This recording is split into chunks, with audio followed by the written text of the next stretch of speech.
संयमांश जग्यो जहाँ भोग अरुचि परिणाम, उदय प्रतिज्ञा को भयो प्रतिमाता को नाम।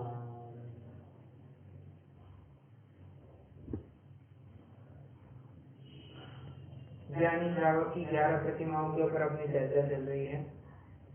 चौथी प्रतिमा के पूर्णता की तरफ हम बढ़ रहे हैं। लगभग विषय अपना हो ही चुका है। आज कुछ मिसलिनियस टॉपिक्स को लेकर के चर्चा चलने वाली है। मुख्यतः मैं अगर कहूँ तो मोक्ष मार्ग प्रकाशक के आधार से आज चर्चा चलेगी। तो मोक्ष मार्ग प्रकाशक होगा तो जरूर ले लीजिए, और उसमें पेज नंबर पृष्ठ क्रमांक 230 ले लीजिए। क्या है, वहां से 2-3 खंडों का प्रकरण है जो हमें पढ़ने लायक है।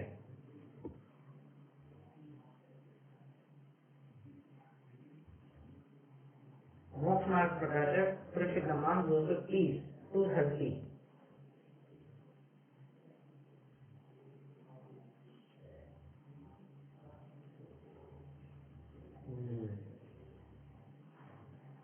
आगे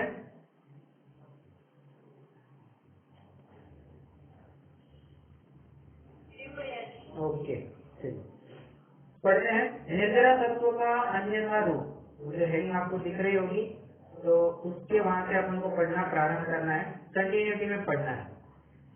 पढ़ता हूँ मैं। तथा यह अंशनादि तप से निर्जरा मानता है, परंतु केवल बाह्य तप ही करने से तो निर्जरा होती नहीं है। बहुत बड़ी बात कह रही। देखिए, अनशन कहकर के उपवास कह रहे हैं, ठीक है। अपना प्रकरण क्या चल रहा है, उपवास का चल रहा है। तो बस उसी मुद्दे को लेकर के यहाँ अनशन की भी बात आ गई है। तथा यह अनशनादि तप से निर्जरा मानता है, परंतु केवल बाह्य तप ही करने से तो निर्जरा होती नहीं है। बराबर। निर्जरा मतलब क्या, ये आएगा अगले प्रकरण में, आगे की कुछ पंक्तियों में निर्जरा किसे कहते हैं, किस प्रकार होती है, इन सब की चर्चा आएगी। बाह्य तप तो सिद्धोपयोग बढ़ाने के अर्थ करते हैं। वो कोई उसी को उपादेय मान करके बाह्य तप को नहीं किया जाता है। बाह्य तप तो इसलिए किया जाता है ताकि अंतरंग तप और वृद्धि, अंतरंग तप में और वृद्धि हुए और अपना सिद्धोपयोग और दृढ़ हुए और बढ़े, इसके लिए बाह्य तप किया जाता है। सिद्धोपयोग निर्जरा का कारण है, इसलिए उपचार से तप को भी निर्जरा का कारण कहा है। यदि बाह्य दुख सहना ही निर्जरा का कारण हो तो तिर्यंचादी भी भूख तृषा सहते हैं। देखिए बहुत सिंपल सी बात कह रहे हैं। एक उदाहरण को लेकर के आगे बढ़ता हूँ।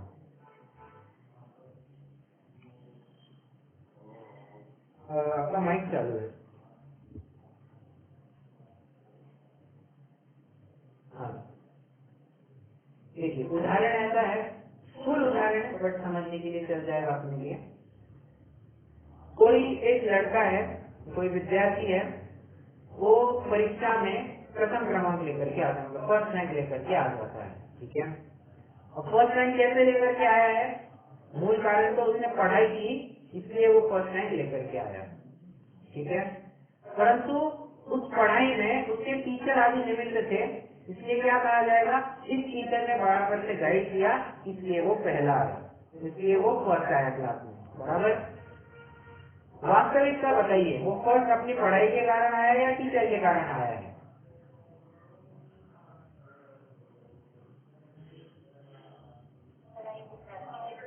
बराबर। टीचर तो उसकी पढ़ाई और अच्छे से हो इसलिए बस निमित्त मात्र था। टीचर ने पढ़ाई अच्छे से करा के ली, इसलिए उसको एक थोड़ा सा क्या कहना चाहिए, दिशा मिल गई कि हाँ बाबा हमें इस प्रश्न का उत्तर इस प्रकार से देना होगा, अगर ऐसा प्रश्न आता है तो हमें इस प्रकार से अप्रोच रखना होगा। ये सब बातें उसको टीचर के माध्यम से इनपुट मिले। सच्ची मैंने तो उस विद्यार्थी ने की थी। उसी प्रकार कह रहे हैं निर्जरा का मूल कारण, निर्जरा का मूल कारण तो सिद्धोपयोग है, परंतु उस सिद्धोपयोग में निमित्त कौन, तो कह रहे हैं इस सिद्धोपयोग में निमित्त बाह्य तप था। तो इसीलिए उपचार से बाह्य तत्व को भी निर्जरा का कारण कह दिया। ठीक है, ये तो मैंने आपको क्या कहना चाहिए, एग्जाम्पल के माध्यम से एक्सप्लेन किया। अगला एक लाइन है जो बहुत अच्छी है, कह रहे हैं यदि बाह्य दुख सहना ही निर्जरा का कारण हो तो तिर्यंशादि भी भूख तृषा सहते हैं। अब अपने एग्जाम्पल में कैसे घटित करेंगे, अपने उदाहरण में कैसे घटित करेंगे,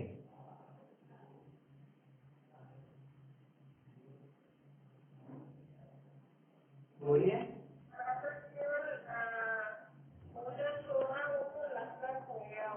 नहीं, वो बात नहीं, मैं अभी जो उदाहरण टीचर का उदाहरण दिया ना, उस उदाहरण में ये लाइन कैसे बैठेगी, यदि बाह्य दुख सहना ही निर्जरा का कारण हो तो तिर्यंशादि भी भूख तृषा कहते हैं। उदाहरण में ऐसे बैठेगा, अगर टीचर ही, हाँ बोलिए।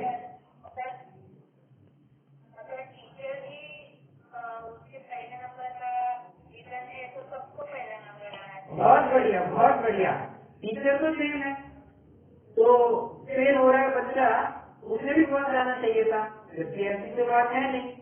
इसलिए कहते हैं कि बाह्य दुख सहना ये निर्जरा का कारण सर्वदा होता तो फिर तिर्यंश नारकी इन सबकी विशेष निर्जरा पाई जानी चाहिए थी, और सबसे ज्यादा निर्जरावान तो एक नारकी का कहलाता था। भूख तृषा दुख कितना कहता है वो, बराबर।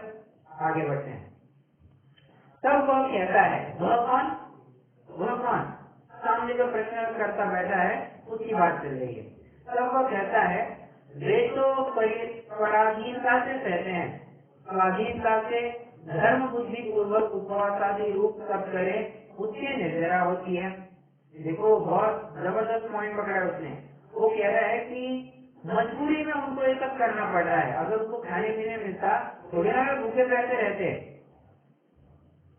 उत्तर देखिए क्या कह रहे हैं, धर्म बुद्धि से बाह्य उपवास आदि तो किए और वहाँ उपयोग शुभ अशुभ शुद्ध रूप जैसा परिणामित हो वैसा परिणाम हो।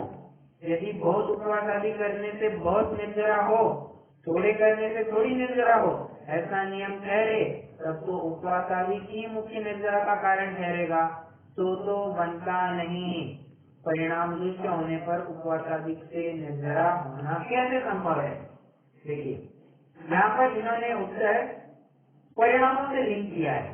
कह रहे हैं अगर उपवास करना ही सब कुछ होता तो उपवास के दिन जो व्यापार धंधे में लगे हुए हैं, विषय कथाएं में लगे हुए हैं, टीवी देखने में, पिक्चर देखने में या फिर सोने में लगे हुए हैं, तो उनके हम विशेष निर्जरा कहनी पड़ेगी।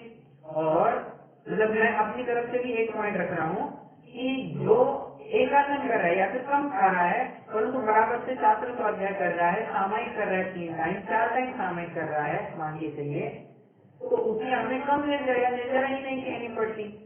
ओके, इसलिए बात कोई क्रिया मात्र से नहीं है, बात जो कुछ है वो सब परिणामों से संबंध रखती है।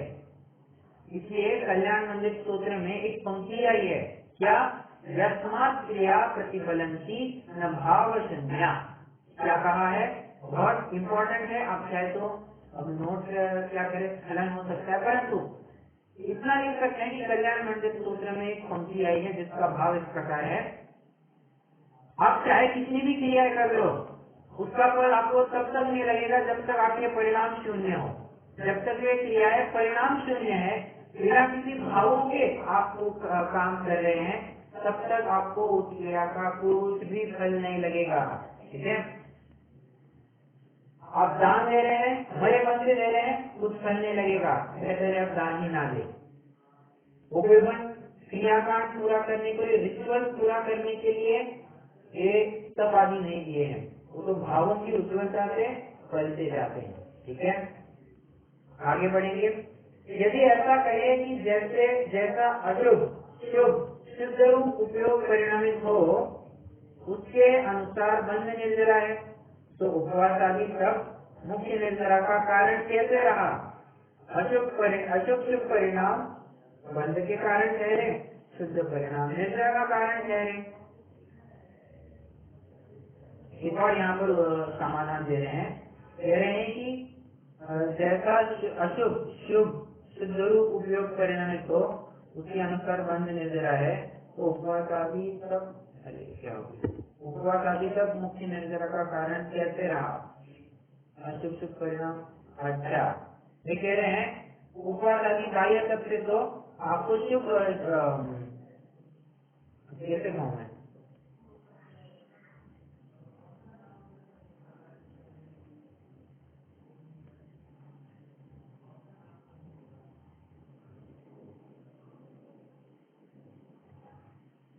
उपवास आदि तक मुख्य निर्जरा का कारण कैसे रहा?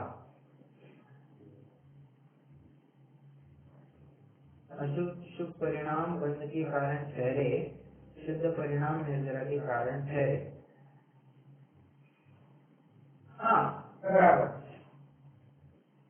यहाँ पर इन्होंने बंध और निर्जरा में बाइफरकेट करने की कोशिश की है कि बंध होगा तो शुभ परिणाम करो, अशुभ परिणाम करो उससे तो बंध होगा, और शुद्ध परिणाम करो तो उससे तो निर्जरा होगी। ठीक है, आगे प्रश्न, तत्वा सूत्र में तत्वा निर्जराक्ष ऐसा कैसे कहा है? तो उसने भी बराबर बात पकड़ ली। वो कह रहा है कि निर्जरा की परिभाषा तत्वा सूत्र में क्या दी है? तपसा निर्जराक्ष, तप से निर्जरा होती है। ठीक है, हाँ, अब ये तो बड़ी उलझन में आ गए। ऊपर अभी अभी पंडित जी साहब सबसे निर्जरा मतलब बाह्य सबसे निर्जरा होती है, इसका लगभग लगभग खंडन करके आए हैं, और उनसे जो शास्त्र का दाखिला दे दिया, लो सबसे निर्जरा होती है ऐसा अपने सूत्र में लिखा है। इसलिए पंडित जी साहब का दिमाग बहुत शार्प है। प्रश्नकर्ता अगर सवा गुना चल रहा है तो पंडित जी साहब 1.5 गुना विचार करके बोलते हैं कि भाई उनको मतलब दूरदृष्टि उनकी बहुत है, तो बराबर जान लेते हैं। 1.5 गुना वैसे कहना नहीं चाहता, बट ये बराबर से आकलन कर पाते हैं कि सामने वाला क्या प्रश्न पूछेगा और उसके लिए योग्य उत्तर क्या है। अब देखिए जितना अच्छा प्रश्न है उससे कई गुना ज्यादा अच्छा उत्तर दिया है। शास्त्र में इच्छा निरोधक तप ऐसा कहा है। तुम जिसे तप कह रहे हो ना, जानते हो तप की परिभाषा भी क्या है? बोलो। इच्छा निरोधक तप, इच्छा का निरोध करना उसका नाम तप है। कोई बाह्य क्रियाकांड, कोई क्रिया करने से तप नहीं होता है। तप तो इच्छा के निरोध को कहते हैं। इच्छा को रोकना उसका नाम तप है। तो शुभ अशुभ इच्छा मिटने पर उपयोग शुद्ध हो वहाँ निर्जरा है, इसलिए सबसे निर्जरा सही है। ठीक है, कितने जन यहाँ तक बराबर से समझ रहे हैं? देखिए प्रकरण ये थोड़ा लंबा है, टाइम लगेगा, परंतु ये पढ़ना हमें बहुत आवश्यक है।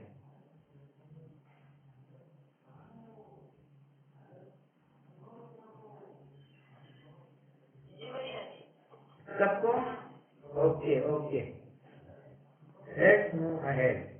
यहाँ कहता है आहार आदि रूप अशुभ की इच्छा को दूर होने पर ही तप होता है, परंतु उपवास आदि को प्रायश्चित आदि शुभ कार्य है, इनकी इच्छा तो रहती है।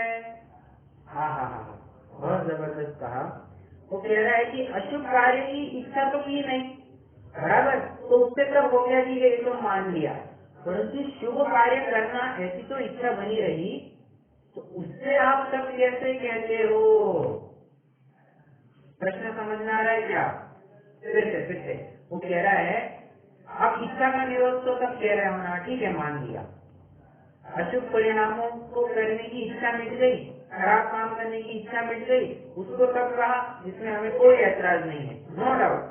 परंतु शुभ कार्य करने की इच्छा मिट गई तो उससे आप निर्जरा कहते हैं। शुभ कार्य करने की इच्छा हुई, उससे आप तब कैसे कहते हैं? देखिए समाधान, ज्ञानी जनों को उपवास आदि की इच्छा नहीं है, एक शुद्धोपयोग की इच्छा है। एक शुद्धोपयोग की इच्छा है, उपवास आदि करने से शुद्धोपयोग बढ़ता है, इसलिए उपवास आदि करते हैं। देखिए A is equal to B, B is equal to C, therefore A is equal to C।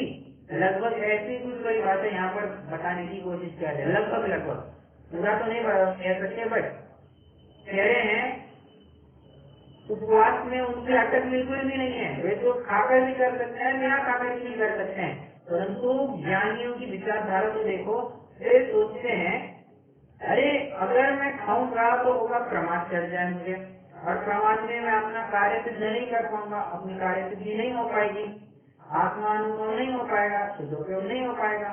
तो क्या करना, कम खाओ या फिर खाओ ही मत। नहीं खाएंगे तो उपयोग बराबर स्थिर बना रहेगा, इसलिए वे उपवास आदि करते हैं। ठीक है, हमें यहाँ से अपने गांव जाना है, इसलिए हम उस बस में चढ़े हैं।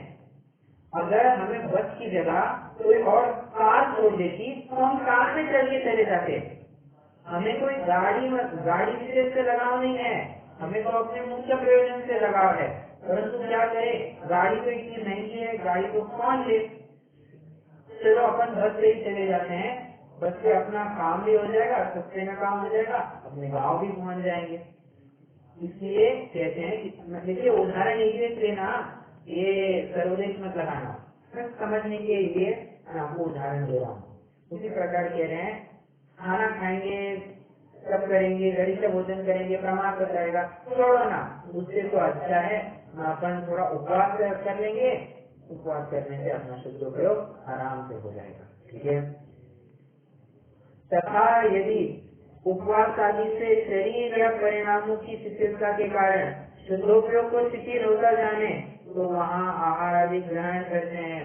अगर उसको लगता है कि बस बहुत झटके दे रही है, इससे तो अपन को और तकलीफ होगी, अपन जो रास्ते में ही भटक सकते हैं, तो वो तो विचार करेगा छोड़ो, अपन तो अपनी गाड़ी से ही जाएंगे, कैसा भी क्यों ना हो, अपन को तो अपने गंतव्य पे पहुँचना है, ज्यादा खर्चा लग गया लगने दो, अपन अपनी मंजिल पर पहुँच जाएंगे।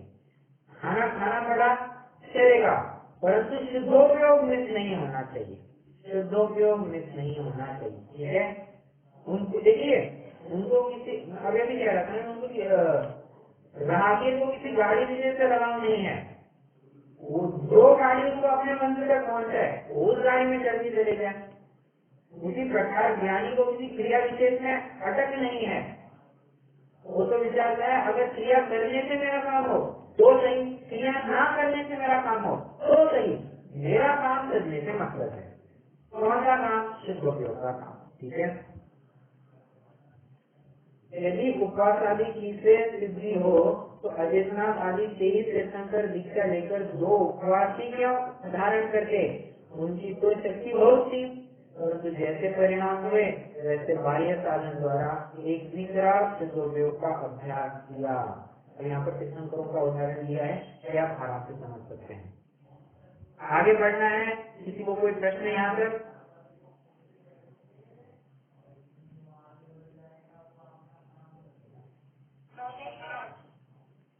Okay great. अब अगला प्रश्न भी बहुत अच्छा है, यदि ऐसा है तो अंजन आदि को तब संध्या कैसे हुई? हाँ, बहुत अच्छा प्रश्न है। समाधान, उन्हें बाह्य तप कहा है, अनिल साहब ने भी बराबर कहा, उनको बाह्य तप कहा है, अंतरंग तप नहीं कहा है। तो बाह्य का अर्थ यह है कि बाहर से औरों को दिखाई दे कि यह तपस्वी है, परंतु आप तो कल जैसे अंतरंग परिणाम होंगे वैसा ही पाएगा, क्योंकि परिणाम शून्य शरीर की क्रिया फलदाता नहीं है। मैं आपको अभी अभी कह रहा था ना, वो कल्याण सूत्र की पंक्ति है, यस्मात् क्रिया प्रतिफलन्ति न भाव शून्य, तो उसी लाइन का अर्थ यहाँ पर आपको इस पंक्ति में मिलेगा, क्योंकि परिणाम शून्य शरीर की क्रिया फलदाता नहीं है। यस्मात् क्रिया प्रतिफलन्ति न भाव शून्य, भाव शून्यों के क्रियाओं का फल नहीं मिलता।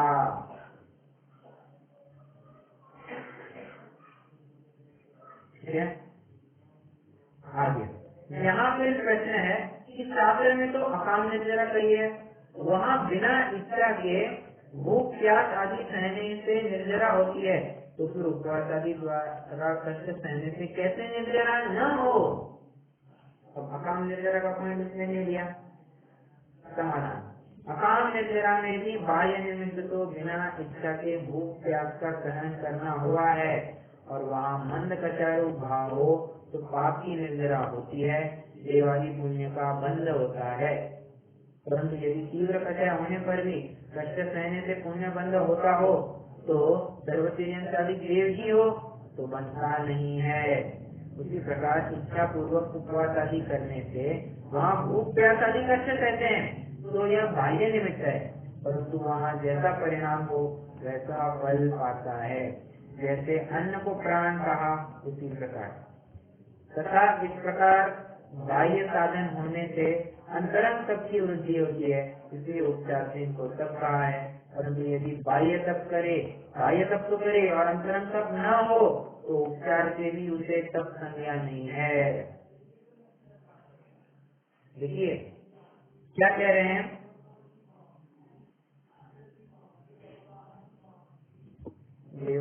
हाँ कह रहे हैं कि वो जो अकाम निर्जरा से देवादी का बंध कहा है ना, ध्यान से समझना, वो तो उसकी क्रिया को लेकर के बंध नहीं कहा है।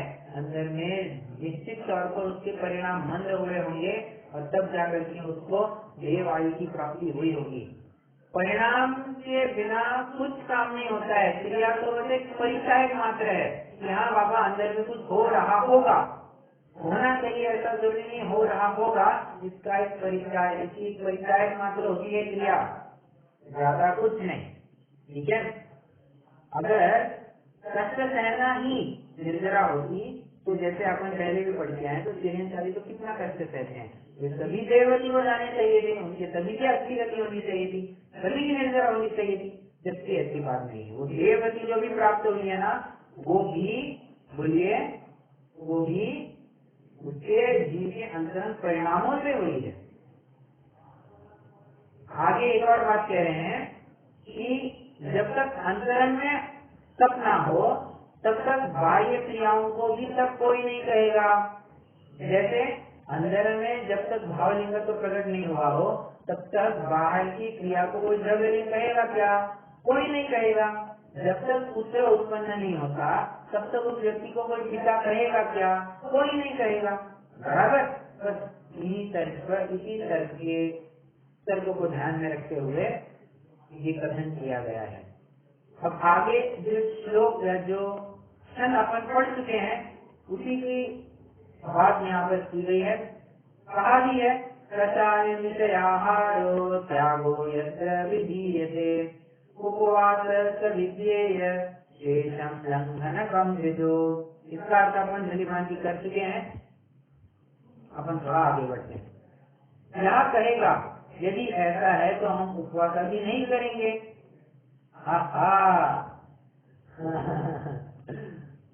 कह रहा है अगर आप उपवास आदि को इतना ही बुरा बता रहे हो, एक काम करते हैं, कल से छुट्टी, अब हम उपवास आदि सब बंद कर देंगे।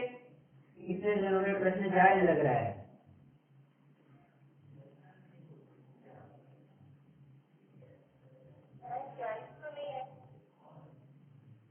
नहीं, जायज बिल्कुल है, क्योंकि देखिए वैसे किसी अपेक्षा विचार है तो जायज नहीं भी है, परंतु उसके लेवल पर जाकर के आपको विचार करना चाहिए।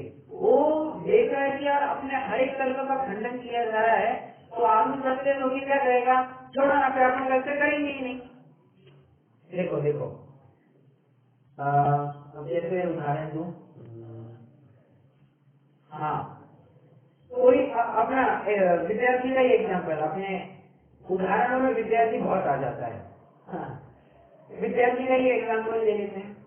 कोई विद्यार्थी बार बार फेल हो रहा है परीक्षा में, ठीक है, वो उत्तीर्ण ही नहीं हो पा रहा है, प्रयास करने के बाद भी उत्तीर्ण नहीं हो पा रहा है, कहीं न किसी पॉइंट पर आकर के अड़ जाता है, अनुत्तीर्ण हो जाता है। उसको समझाया कि अरे तू फेल क्यों होता है, तो अच्छे से पढ़ाई कर, ये कर वो कर, तो अच्छे से पास हो जाएगा। वो बाद में कहता है, वो बच्चे कह देते हैं ना, छोड़ो ना, फिर मैं पढ़ाई छोड़ देता हूँ। अगर आपको मेरी फिर माता पिता फेल होता है इसको लेकर के कहते हैं तुम्हारे ऊपर तो खर्चा करना ही बेकार है, तुम तो बस नाम निकले, ये वो दो बातें और सुना देते हैं। बच्चा क्या कहता है, एक काम करता हूँ, फिर पढ़ाई छोड़ दूँ क्या? कहता है नहीं कहता है। बस ये सामने वाला व्यक्ति शंकाकारी भी ऐसे प्रस्तुत हो गया, वो कह रहे उपवास नहीं करना, ये करना, पाप बंद होता है, निर्जरा तो उससे होती नहीं है। वो कहने लगे काम करते हैं, उपवास नहीं करना बंद कर देते हैं। ठीक है, कहते हैं उससे कहते हैं उपदेश तो ऊंचा चलने का दिया जाता है, तू उल्टा नीचे गिरेगा तो हम क्या करेंगे। यदि तू मानादि से उपासना करता है तो कर या मत कर, कुछ सिद्धि नहीं है। और यदि धर्म बुद्धि से आहार आदि का अनुराग छोड़ता है तो जितना राग छूटा उतना ही छूटा, परंतु इसी को सब जानकर इससे निर्जरा मानकर संतुष्ट मत हो। कह रहे हैं देख ये करना है तो कर, नहीं करना है तो मत कर, रोग मत जमा।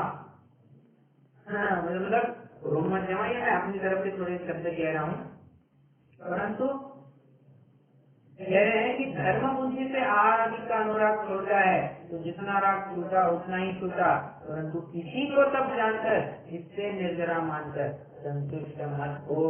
यही निर्जरा है, ऐसा बिल्कुल भी मत मानना। ठीक है।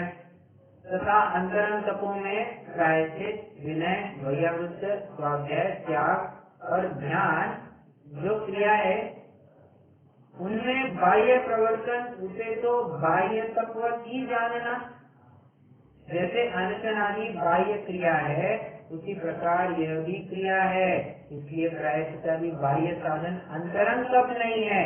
ऐसा बाह्य प्रवर्तन होने पर जो अंतरंग परिणामों की शुद्धता हो उसका नाम अंतरंग तप जानना। हो इन्होंने अंतरंग तप की परिभाषा को ही एकदम अमूलचूल परिवर्तन ला दिया उसमें।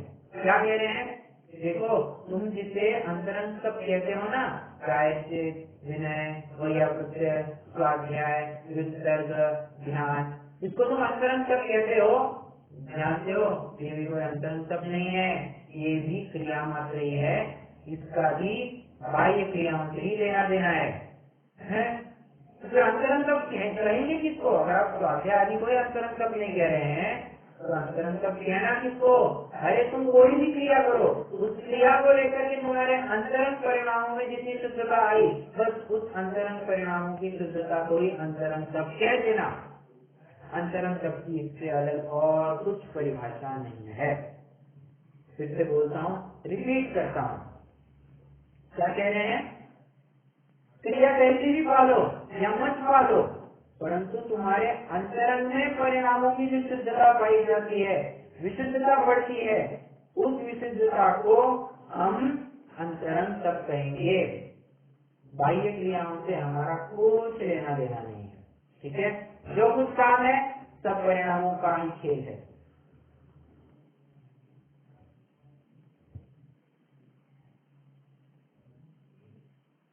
यहाँ पर 6 जन है और मैं मानता हूँ कि 100 जनों को विषय बराबरी से समझ में आ रहा है, सभी जन फॉलो कर रहे हैं। Okay okay good. वहाँ भी आगे बढ़ते हैं, वहाँ भी इतना विशेष है कि बहुत शुद्धता होने पर शुद्धोपयोग रूप परिणति होती है, वहाँ तो निर्जरा ही है, बंध नहीं होता, और अल्प शुद्धता होने पर शुद्धोपयोग का भी अंश रहता है, इसलिए जितनी शुद्धता हुई उससे तो निर्जरा है और जितना जो भाव है उससे बंध है। ऐसा मिश्र भाव युगपत होता है, वहाँ बंध और निर्जरा दोनों होते हैं। ठीक है, मुझे नहीं लगता इसमें कुछ एक्सप्लेन करने वाली बात नहीं है। इन्होंने तो बस इतना ही कहा है कि जितना भी तुम शुभ भाव करोगे, शुभ परिणाम करोगे, उससे तो बंद ही होना है, निर्जरा चाहिए तो शुद्ध उपयोग ही करना पड़ेगा। आगे यहाँ कोई कहे कि शुभ भावों से पाप की निर्जरा होती है, पुण्य का बंध होता है, परंतु शुद्ध भाव से दोनों की निर्जरा होती है, ऐसा क्यों नहीं कहते? बहुत जबरदस्त, बहुत ही उम्दा सवाल। कह रहे हैं कि शुभ भावों से आप कहते हो पाप की निर्जरा होती है, पुण्य का बंध होता है, तो आपने शुद्ध भाव से दोनों की निर्जरा होती है, ऐसा क्यों नहीं कहा? कह रहे हैं मोक्ष मार्ग में स्थिति का तो घटना सभी प्रकृतियों का होता है, वहाँ पुण्य पाप का विशेष है ही नहीं, और अनुभाव का घटना पुण्य प्रकृतियों में शुद्धोपयोग से भी क्या है, शुद्धोपयोग से भी नहीं होता, ऊपर ऊपर पुण्य प्रकृतियों के अनुभाव का तीव्र बंध उदय होता है। और पाप प्रकृतियों के परमाणु पलटकर शुभ प्रकृति रूप होते हैं।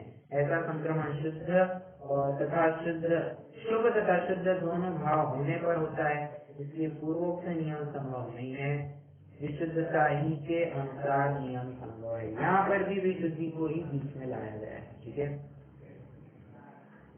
आगे देखो। चतुर्थ गुण स्थान वाला शास्त्र स्वाध्याय, शास्त्राभ्यास, आत्मचिंतन आदि कार्य करे, वहाँ भी निर्जरा नहीं, बंध भी बहुत होता है। और पंचम गुण स्थान वाला विषय सेवन आदि कार्य करे, वहाँ भी उसके गुण श्रेणी निर्जरा होती रहती है, बंध भी थोड़ा होता है। तथा पंचम गुण स्थान वाला उपवास आदि या प्रायश्चित आदि तब करे, उस काल में भी उसकी निर्जरा थोड़ी होती है। और छठवें गुण स्थान वाला आहार विहार आदि क्रिया करे, उसे काल में भी उस काल में भी उसकी निर्जरा बहुत होती है तथा बंध उससे थोड़ा होता है। इसलिए बाह्य प्रवृत्ति के अनुसार निर्जरा नहीं है। अंतरंग कषाय शक्ति घटने से विशुद्धता होने पर निर्जरा होती है, तो इसके प्रकट स्वरूप का आगे निरूपण करेंगे, वहाँ से जानना। ठीक है, अब देखिए और 3 पैराग्राफ बचे हैं, मुझे लगता है इनको करके अपन टेस्ट कंप्लीट कर सकते हैं। देखिए, इस प्रकार अंशनादि क्रिया को सब संज्ञा उपचार से जानना, इसी से इसे व्यवहार तक कहा है। व्यवहार और उपचार का एक अर्थ ही है। अब व्यवहार से कहो, उपचार से कहो, एक देश भी कहना योग्य नहीं है। आप स्थूल रूप से कहो, कुछ भी कहो, एक अर्थवाची है। तथा ऐसे साधन से जो विश्राम रूप विशुद्धता हो, वह सच्चा तब निर्जरा का कारण जानना। यहाँ दृष्टांत है, जैसे धन को व अन्न को प्राण कहा है, तो धन से अन्न लाकर उसका भक्षण करके प्राणों का पोषण किया जाता है, इसलिए उपचार से धन और अन्न को प्राण कहा है। कोई इंद्रियादिक प्राणों को न जाने और इन्हीं को प्राण जानकर संग्रह करे, तो मरण को ही प्राप्त होगा। उसी प्रकार अंशनादि को तथा प्रायश्चित आदि को तब कहा है, क्योंकि अंशनादि साधन से प्रायश्चित आदि रूप प्रवर्तन करके वितराग भाव रूप सत्य तप का पोषण किया जाता है, इसलिए उपचार से अंशनादि को तथा प्रायश्चित आदि को तप कहा है। कोई वितराग भाव रूप तप को न जाने और इन्हीं को तब जानकर संग्रह करे, तो संसार में भ्रमण करेगा। यहाँ पर भी देखा जाए तो कोई क्रियाकांड का निषेध किया गया है, परिणामों में उज्ज्वलता लाने की बात रखी गई है। लाभ करेगा बहुत क्या, इतना समझ लेना कि निश्चय धर्म तो वितराग भाव है। अन्य नाना विशेष बाह्य साधन की अपेक्षा उपचार से किए हैं, उनको व्यवहार मात्र धर्म संज्ञा जानना। इस रहस्य को नहीं जानता, इसलिए उसकी निर्जरा भी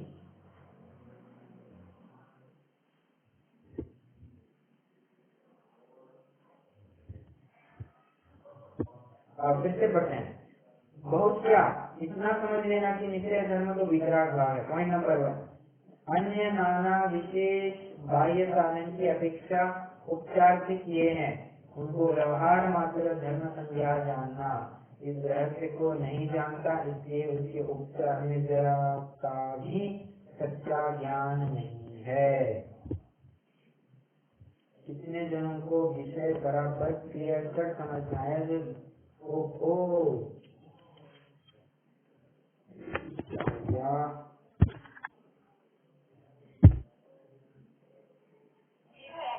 ओके,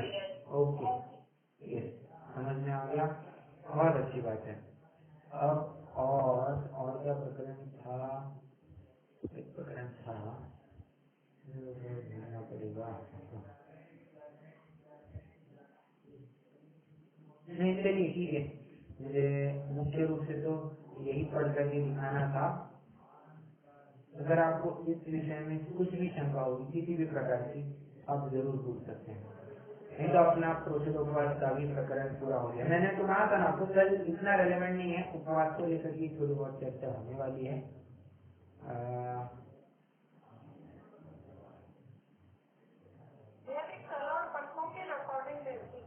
देखिए परसों की रिकॉर्डिंग तो मैं अपलोड नहीं करने वाला हूँ, क्योंकि उसमें बराबर से रिकॉर्ड हुआ नहीं था।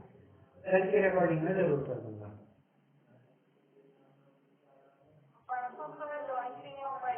नहीं, परसों की रिकॉर्डिंग का जितना कुछ भी कंटेंट है वो कल की कक्षा में पूरा कवर किया गया है, अच्छे से एकदम डिटेल में डेप्थ में किया गया है। ठीक है, तो उसकी आप चिंता मत कीजिए। ओके,